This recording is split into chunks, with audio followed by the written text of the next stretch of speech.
Hi everyone, welcome to this chat session to learn more about being a strength and conditioning specialist at NYSI. Today with us we have Hidayat. So before we begin, Hidayat, could you just briefly introduce yourself? Hello, I'm Hidayat. I'm a sports scientist and strength conditioning specialist at the National Youth Sports Institute. I'm 32 years old this year, and uh, I took my bachelor's in exercise and sports science in 2015. Sorry, I completed it in 2015, and previously I was a powerlifting athlete, represented Singapore at a few major games, especially the Asian Championships and World Championships. But currently, I'm doing wrestling, and yeah, so just trying to keep fit and live that sporty lifestyle. Right. So when do you join NYSI, Hidayat? I joined NYSI in the peak of the pandemic, so it was basically June 2020. Yeah, so during that time, I got a lucky break, and I thought like this is a really good opportunity for me to improve or try to get myself into an institute because I've always wanted to be an institute higher. So NYSI gave me that opportunity and I took it. Yeah. Right. So can you tell me more about what you do at NYSI? So as a sports scientist, and specifically specializing in the area of strength conditioning, uh, basically my job is to physically prepare our youth athletes for the demands of their sport and for major competitions so that they could perform at their best ability when they go for their competitions. But at the same time, we also try to make sure we mitigate, with practice and with training comes injury. So we try to mitigate the risk of them getting injured so that they can really focus on trying to enhance their performance when it comes to the point where it matters. Right. Okay, so can you tell me like what made you choose NYSI actually? uh, okay, so I think, like I've mentioned, I've always wanted to be an institute higher. And then from my previous role, uh, I've pretty much, I guess I've pretty much accumulated enough experience to be of value to NYSI. And I saw like an ad uh, that NYSI put up, I think like early 2020, saying like, oh, you want to be a strength conditioning coach. And actually previously, before even my previous jobs, I think since 2017, I've always been looking out for roles at either NYSI or SSI, and Hmm. this was something I just couldn't push because National Youth Sports Institute sounds really dynamic, sounds really vibrant, and I there wasn't any regret in fact going into it because I really like the work environment, really like the people that I'm surrounded with. I get to learn from the top people in the sports science industry, and I- the I think the way we work here, it suits my own philosophy. It suits my own character. It's pretty chill. It's a chill place. All right. So maybe can you tell me like how do you come to realize you wanted to be a sports scientist in this particular field that you are in? Uh, okay. I guess uh it started way back. I would say since in fact since my polytechnic days. I mean, like in secondary school, I was always involved in sports and football. And I knew like I wanted to do something in the sports industry. But I wasn't just I just wasn't sure where it's gonna be at.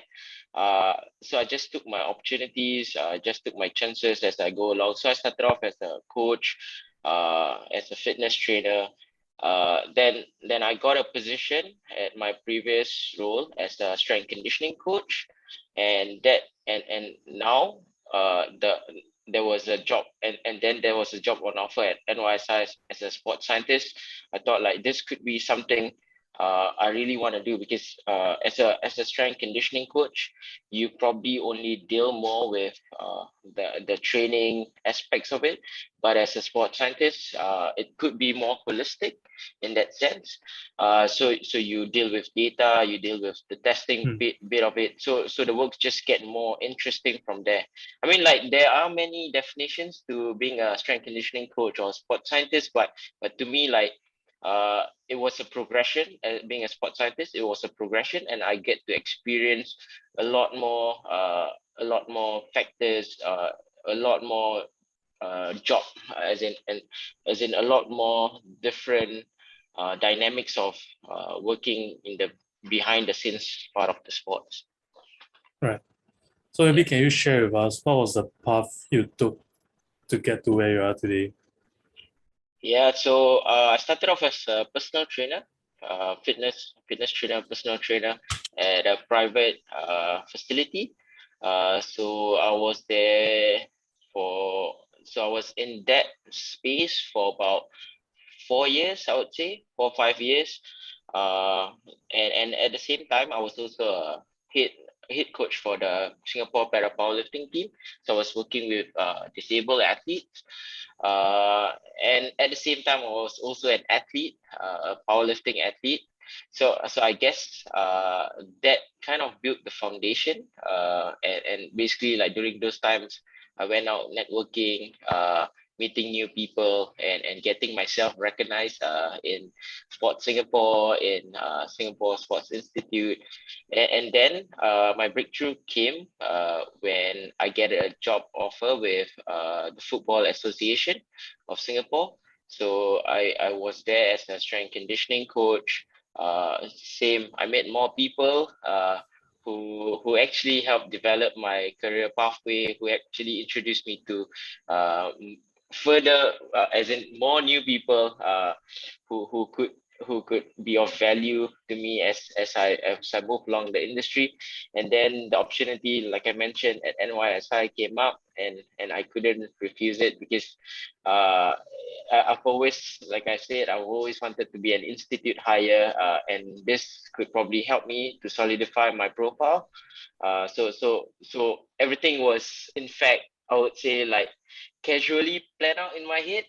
So Right. so it was just about taking the opportunities, taking the chances, to make sure that I can mold myself into the career that I want to have. Yeah. Right. Okay, so like during this journey that you have, do you have like any interesting or funny stories you would like to share? Actually, uh I mean, like, I've thought long and hard about this, but I think uh something that stands out, probably not. But I think every opportunity and every moment that I meet with my athletes, uh, it's always a fun, and it's always an interesting story, because I mean, especially if you work with youth athletes, right? They are always very vibrant, a bit sometimes a bit you'd say naughty in that sense. So Right. you get to deal with their character, the way they behave during their training. So, and sometimes you get immersed yourself in their habits. Okay, Right. so that's probably the most interesting part. So it's just various times, various days, and now it's almost every day that I see them. So pretty much every day is an interesting or funny kind of day for me. Right. So okay, do you have any words of advice for like budding sports scientists? Uh, I think this is going to be a bit cliche, but always do your best with anything, or with anything that you're put to task to, or with any projects that you take up, because you never know who's looking. And I think, like, that's an advice probably a lot of people will tell you, right? Hmm. But it runs true, because I think from my own experience, as as I as I go through my whole journey as a fitness trainer, as a personal trainer, as a strength conditioning coach, and now as a sports scientist, I realized you will never know who's looking at you, and the opportunity comes up, you just have to grab it, lah. Yeah. So just do your best. in whatever you need to. Right. Okay, so time for one final question. If you were to Yeah. recruit someone into your department, how would you do it? Okay. How would I do it? Not as humans, we deviate to people we probably be able to work with, people who has left an impression at us or on us. So most likely, this could be something that also runs through in the sports science industry. Is normally you try to get referral from people you trust most, uh, and and and and probably they will give you the best people that they know. So I would follow that kind of route too.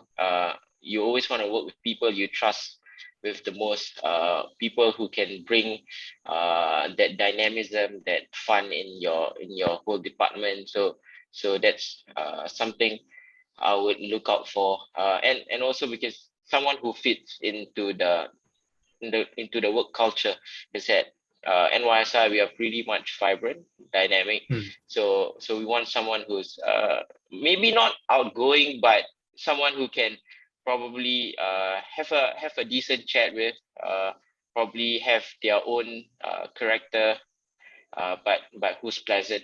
Yeah. Right. Okay, so we've come to the end of this chat. Thank you so much for sharing all this information with us. Yep. Thank Uh, you, Chinyu. It's yep. been a pleasure. Right. Okay. Yep. Thank you very Bye. much. Bye bye.